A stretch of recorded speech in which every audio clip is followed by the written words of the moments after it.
சற்று முன் வெளியான தகவல். கூகுள் பே மூலமாக பணம் அனுப்ப இனி கட்டணம். புது ரூல்ஸ் வந்தாச்சு. அதிர்ச்சி தகவல். அத சொல்லி தான் பார்க்க போறோம். நீங்க நம்ம சேனல சப்ஸ்கிரைப் பண்ணாம இருந்தீங்கன்னா, மறக்காம லைக் பண்ணிக்கோங்க. சப்ஸ்கிரைப் பண்ணிக்கோங்க. மற்றவர்களுக்கு தெரியப்படுத்த ஷேர் பண்ணுங்க. இந்தியாவில் பிரபலமான பண பரிவர்த்தனை செயலியாக செயல்பட்டு வருகிறது கூகுள் பே. இந்நிறுவனம் யுபிஐ மூலம் பரிவர்த்தனை செய்வதற்கு கட்டணம் வசூலிக்க முடிவு செய்துள்ளது. இது தொடர்பான முழுமையான தகவலை தற்போது பார்க்கலாம்.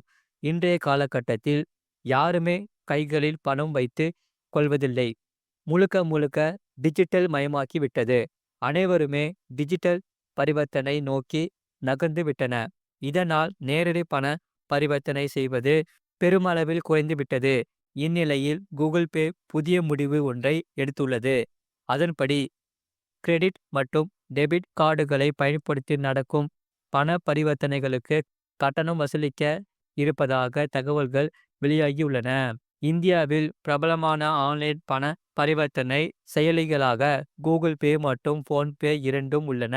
ஒட்டுமொத்த யுபிஐ அடிப்படையிலான பரிவர்த்தனைகளில் 85% பங்குகளை வைத்திருக்கும் கட்டண செயலிகளாக இவை இரண்டும் செயல்பட்டு வருகின்றன. இந்நிலையில் பில் பேமெண்ட் மற்றும் ரீசார்ஜ்களுக்கு கூகுள் பே செயலாக்க கட்டணங்களை வசூலிக்க துவங்கியுள்ளது. தண்ணீர், மின்சாரம் அல்லது எரிவாயு கட்டணத்தை கிரெடிட் அல்லது டெபிட் கார்டு மூலமாக செலுத்தினால் 0.5% முதல் 1% வரை டிஜிட்டல் கட்டணம் கூகுள் பே பயனர்கள் செலுத்த வேண்டும். முன்னதாக எந்தவிதமான பரிவர்த்தனைக்கும் கட்டணம் வசூலிக்கப்படவில்லை. தற்போது கிரெடிட், டெபிட் கார்டுகள் மூலமாக பண பரிவர்த்தனை மேற்கொள்வதற்கு ஜிஎஸ்டி கட்டணமாக 0.5% முதல் 1% வசூலிக்கப்பட இருக்கிறது. இந்தியா முழுவதும் கூகுள் பே அதிகம் பயன்படுத்தப்படும் யுபிஐ பண பரிவர்த்தனை செயலியாக உள்ளன. கிரெடிட் மற்றும் டெபிட் கார்டுகள் மூலமாக ஜிஎஸ்டி கட்டணம் வசூலிக்க உள்ள நிலையில் வங்கி கணக்கு மூலமாக நேரடியாக மேற்கொள்ளப்படும் யுபிஐ பண பரிவர்த்தனைகளுக்கு கூடுதல் கட்டணம் எதுவும் வசூலிக்கப்படவில்லை. முன்னதாக ஒரு வருடத்திற்கு முன்பாகவே மொபைல் ரீசார்ஜ் செய்வதற்கு கூகுள் பே ரூபாய் 3 வரை வசூலித்தது.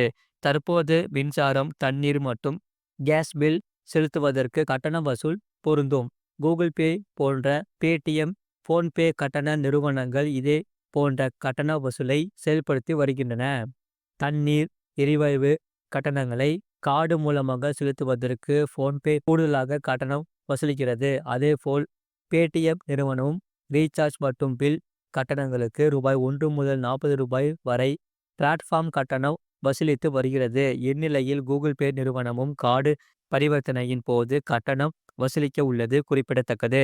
இது போன்ற செய்திகளை உடனுக்குடன் அறிந்து கொள்ள மறக்காம சேனலை சப்ஸ்கிரைப் செய்யுங்கள். மற்றவர்களுக்கு தெரியப்படுத்த ஷேர் செய்யுங்கள்.